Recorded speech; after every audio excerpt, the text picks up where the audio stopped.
Hello everyone, here is SSouda. So I'm doing this YouTube channel about CK3 and I will probably expand all the game I'm doing. But for the moment I'm doing only CK3 content in this channel. So I'm French content creator. I have a YouTube channel. You can find it in the description. And I do a lot of tutorial and I do also Let's Play in French. And I'm doing it in English now. So today we'll talk about Dynasty Legacies. So this is so when you play, if you new in the game, like it's very easy. It's your dynasty, so you will get points by having people in being independent and getting lands. So if you get an emperor, you get +2. If you get a king, you get +1. But they have to be independent. So you can't have one empire and 5 of your dynasty and throne as a king. So it's a bit hard. So there is some gameplay where you try to put your family or around the world in different thrones so they can stack up your dynasty. But you have a lot of events, you have a lot of way to gain dynasty points in the game, so we can find them on the top right here. So I have 321 right now, and as you can see I have 7 living member, giving a total of 0.14, and I have 1 king independent, which is 1 point, okay?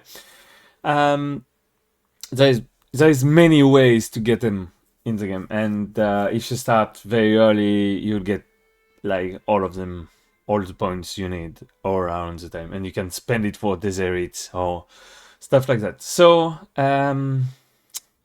maybe I'll do another video talking how to get easy points, but firstly I want to show you the Dynasty Legacy. So when you get your first 250 points, you get to add a first point where you want in the legacies. Thing is, for getting the second point, you will have to have 750, and it's every 500 you can put a new one. So it's not to get 500, but every time you want to add a new one, you have to have 500 more. So first will be 250, second will be 750, so you have to regain 750, and then etc. So it can be very long when you start to have 5 of them, like it can be very long. The thing is, if you, so you have all this way, so you can choose 1 point here and second point here, but it won't be 250 if you change row, you know, you have to get 750. So first one is 250, it will be the same price everywhere for the next point, okay? First, third, or fifth in the lane.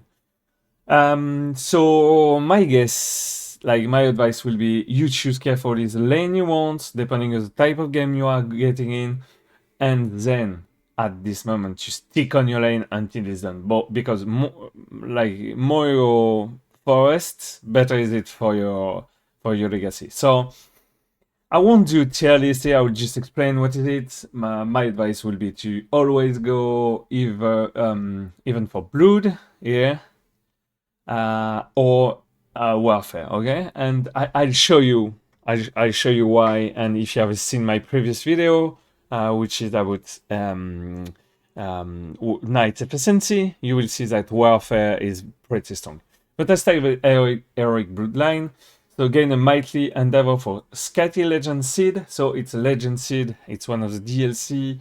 It's not too bad, like, but you can have more way. There's like way more way to get a seat. It's very easy for legend, and legend is not that popular right now.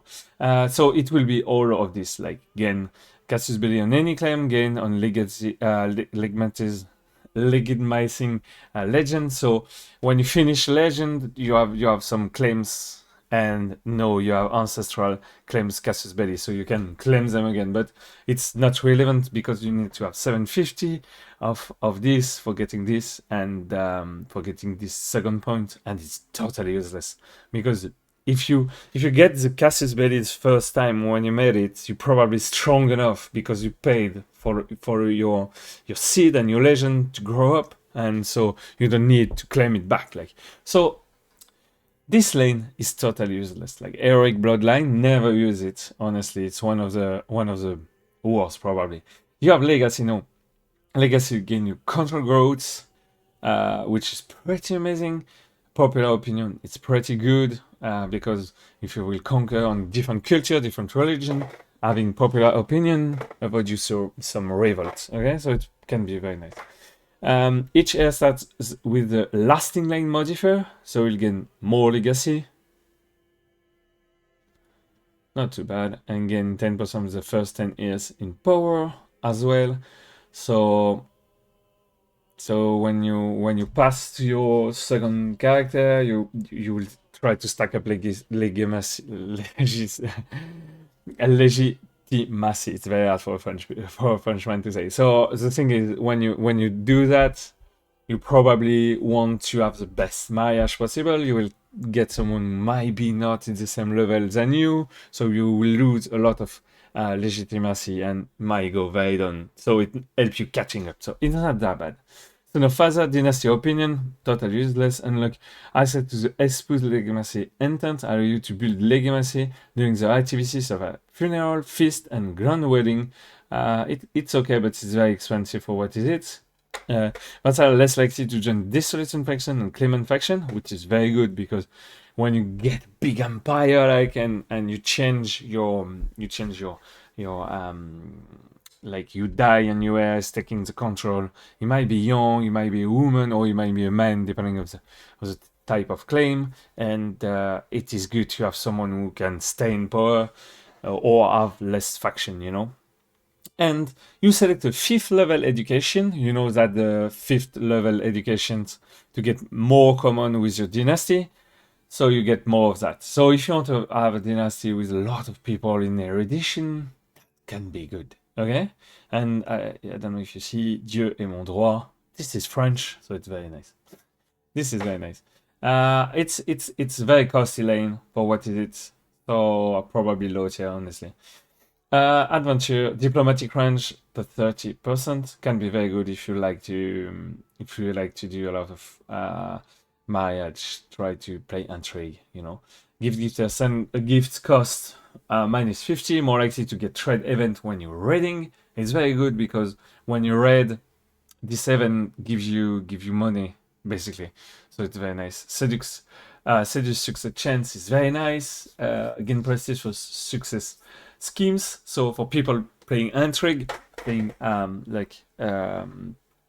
intrigue as two ways to play. Honestly, they are linked. Like, but first way will be to kill, to build your hooks, to imprison people, and second will be by playing seduce. You know, like getting a lot of kids, put them in thrones and stuff.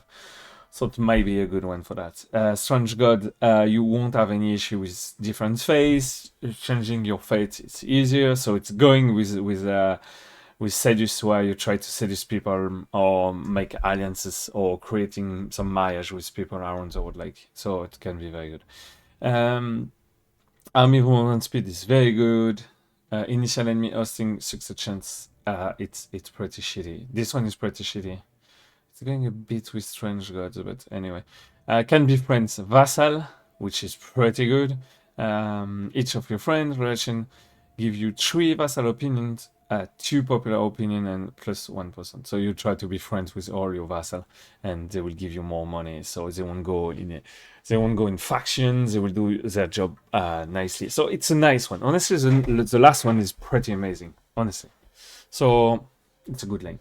But you have to pay some of them who are not that good. Pillage is only for Vikings, so you will have more speed. All your Vikings gain +1, you gain more prestige. Army loot, more loot, very nice. The rest is pretty nice for getting fight. If you play Viking, this might be the best one, you know. You get more money for ransoms. It's pretty amazing. You gain the prestige when you ransom prisoners. Totally amazing. You have more imprisoned character after siege or raid, which is totally good for war, for making some raid. It's always good in this one. You gain gold from battles, 5 gold per 100 fatal casualty, which can be in some battle big amounts of money, like so. absolutely fantastic. And you kill more people with that as well. Totally amazing. Daily progress, siege progress, so you siege faster. Enemy counties lost substantial extra control when occupied, so you break your enemy. Like, so this one is one of the best, honestly. If you can get it, just get it.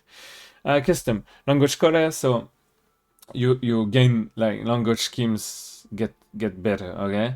And this is the same. So cultural gain a hook when landing new culture. It can be good, but it's costly. Cultural acceptance plus 20%. It's alright, like it's gain. So I don't know. Side of the unlock the celebrate or the culture decision. This one might be less good because you will need it only one time, maybe 2 times if you hybrids.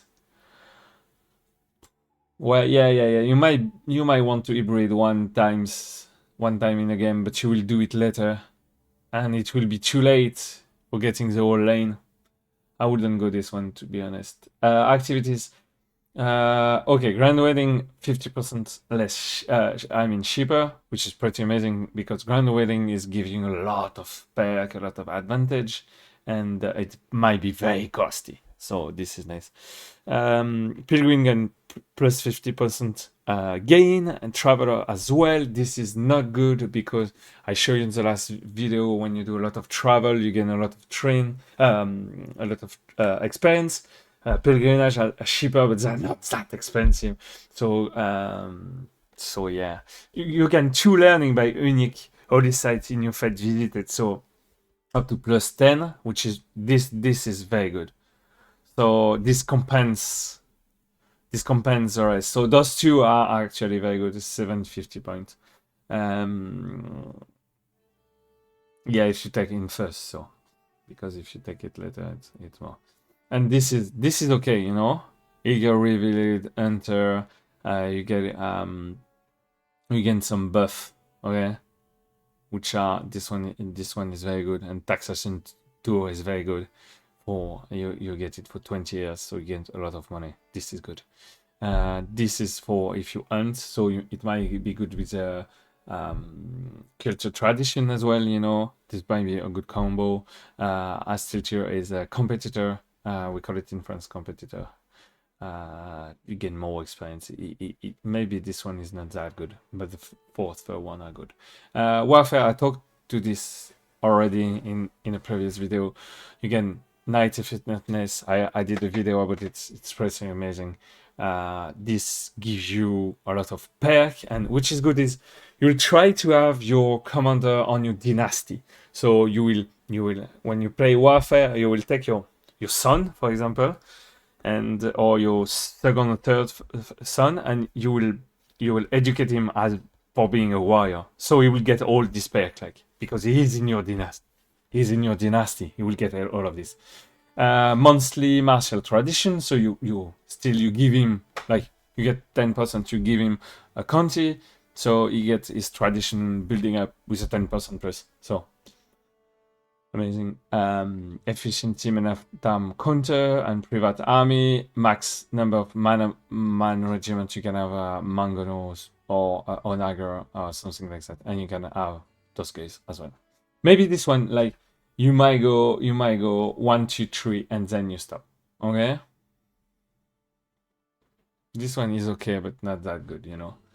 Well, if you play only martial and you lead your own army, can be plus 5 more, like, so it might be good. I just go up, yeah. No, monthly low, popular opinion. Hunt and Fest costs less, which can be good because you want to stack up Hunt and Fist for all the pair, killing, making friends, getting prestige, all this. So it might be a good one, you know, because it's costing less. So basically, Hunt and Fist is transferring your money into prestige, okay? So you lose less money when you make it, okay? Title creation cost can be a big up, like, because you will create a lot of title over the game, so it might be nice. As well, control growth as a base low is always something good. Building cost, very good. Monthly stewardship, alright. If you play a stewardship and you say, this game I only play stewardship, going low, I think. This is good. Powerful vassal contribution and opinion. So if you play this, you might, if you get an empire, or if you get an empire, do only a big kingdom, and you put only kings, so you have 5 or 6 you'll 5 or 6 people as a king, being very powerful, and you get a good opinion with them, you befriend, you send them money, you send them stuff, and then artifact, and you get a 10% money more, which is very good. Domain limit +1, it's alright, it's alright, because at the end of the game, it's a lot of money. A lot of invest to have a domain +1. So low will be for stewardship. Maybe if you play stewardship, go for the full low. Or you can 1, 2, 3, and you stop here. Maybe. Yeah, maybe 4, you know. Gil, more drain, long reach. So you pay more for bringing people in implots. Same, you get a 10% chance more. Secrecy. And here again, you get monthly lifestyle intrigue. So if you play full intrigue, maybe this one is okay. I'm not even sure. And interaction acceptance from intimidated and terrified people, plus 100%. So if you want to torture people, getting your dread very high, maybe this one. But I'm not so sure. Honestly, it's very costly for what is it.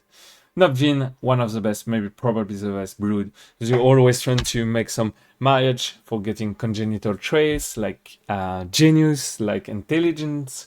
So it might be good to keep them, and your whole dynasty is reproducing like with this same mentality, you know, and getting from that all the good congenital trait. Very good.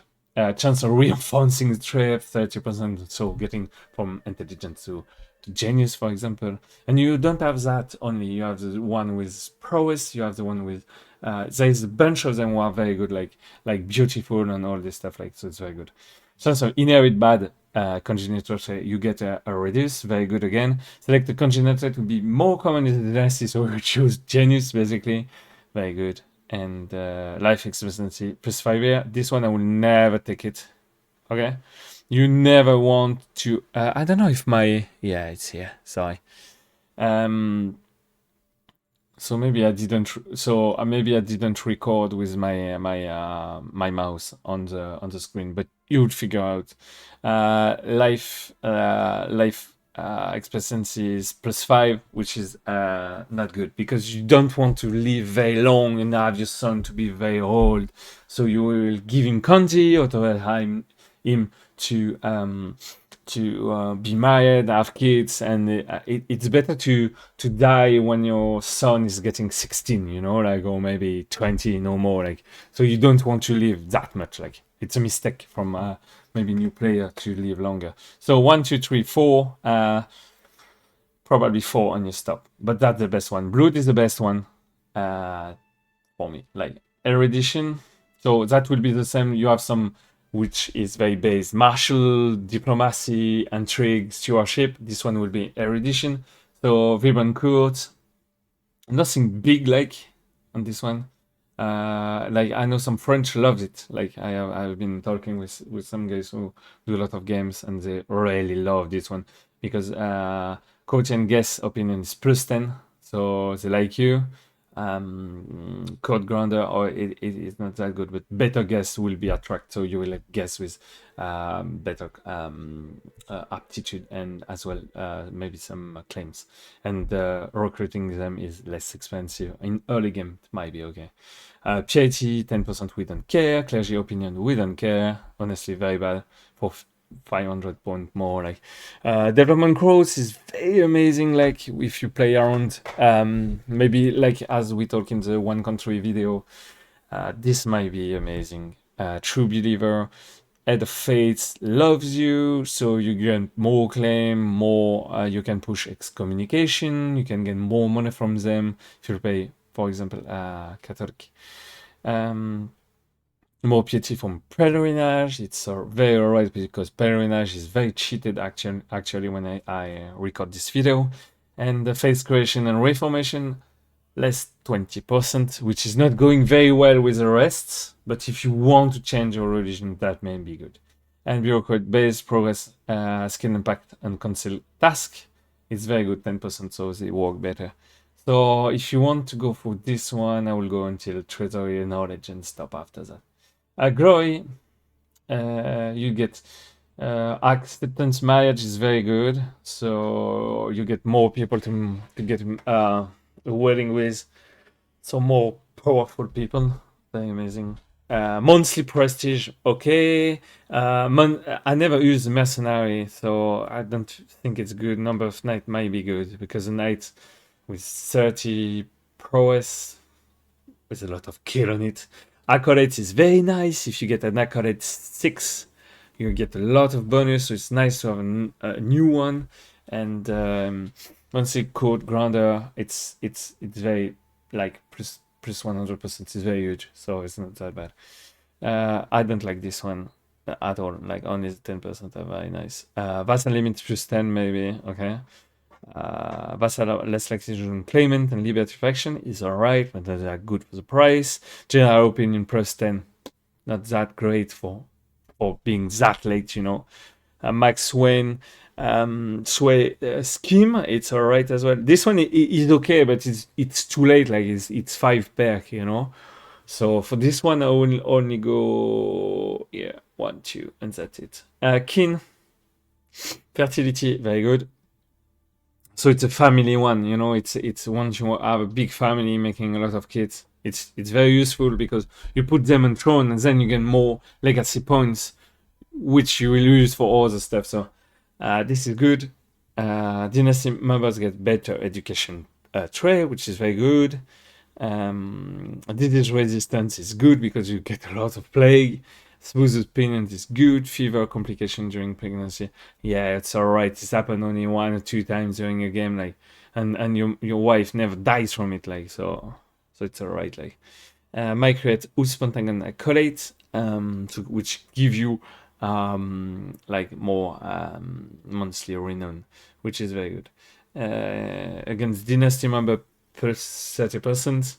And no prowess loss from age. You don't lose your prowess over time, and increase skills with age. That's very nice. Like, so this might be a good lane, like, because you will in this one you will want to make kids to your own kids, like, if you know what I mean. Like, I can't say it because YouTube will probably fire me here. So yeah, my favorite is Blood, and then I'll go Warfare all the time, Pillage if you can, and probably something around Kin, you know, or getting perk here and here, you know, more than getting somewhere else. And this is your way to use your Dynasty Legacy. I hope you like this video. I wish you a good day. Thank you for following me on my channel. Don't forget to subscribe, and I wish you a good day.